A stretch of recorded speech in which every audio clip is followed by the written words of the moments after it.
Welcome back, everyone! Wait, what's this, you may ask? This is not Kerbal Space Program, nor Juno New Origins. This is a new game I'm playing. The name is StarRupture, and it was just released into early access on Steam. It is not a space simulation game. We will not be building rockets and fly missions. Instead, this is my second favorite genre, factory games, but still in a sci-fi setting. The other game it is mostly compared with is definitely Satisfactory.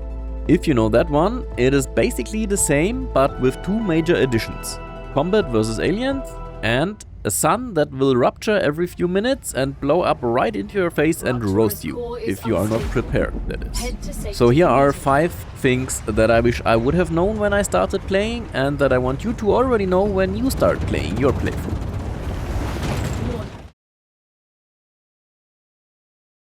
Tip number 1. Your secondary mouse button is quite powerful. Many things you can build have multiple variants. You switch through those variants with your right mouse button. Imagine these stairs. If you select them from the build menu, they go down. But what if you want to go up? Well, that's a variant. Just right click and it switches to upward stairs. The same applies to laying foundations. Imagine you want to build a bigger area to place down your factory buildings. You could just go and left click each and every tile individually and it would take you forever to finish this. Variant to the rescue. You simply right click and it switches to the variant that lets you do this more easily. Just move your mouse to spread the rectangle how many rows and columns wide you want your flat area to be, and when you are happy, left click to build the whole thing.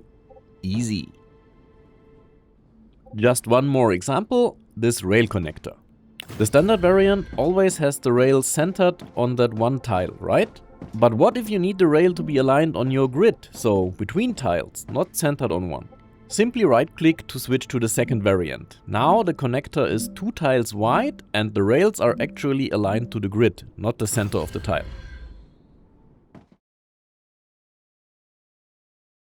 So, I created a little something to showcase my favorite way to move quickly over big distances: the double jump and dash. I placed this straight line of platforms here. We will start to run from the beginning, and at the first exposed platform here we will do our different jump variants. We will first do a simple jump.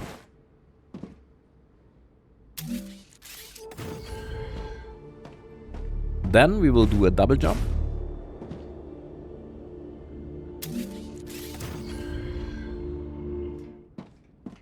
Then we will do a double jump and a dash. You dash by pressing the Option or Alt key, by the way. As you can see, a simple jump gets us to here, while the double jump gets us twice as wide. And another dash gets us up to this last exposed platform here. There is always a but this comes with a cost. While normal jumps don't cost you any extra stamina, a double jump will cost you some and the dash will cost you even more. So be aware of that.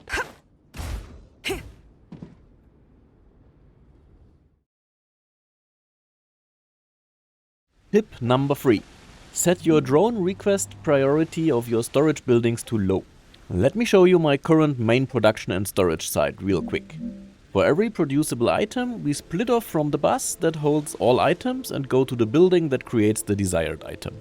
The output is then split to a storage and also back to the bus to provide it to other machines down the bus that might need it.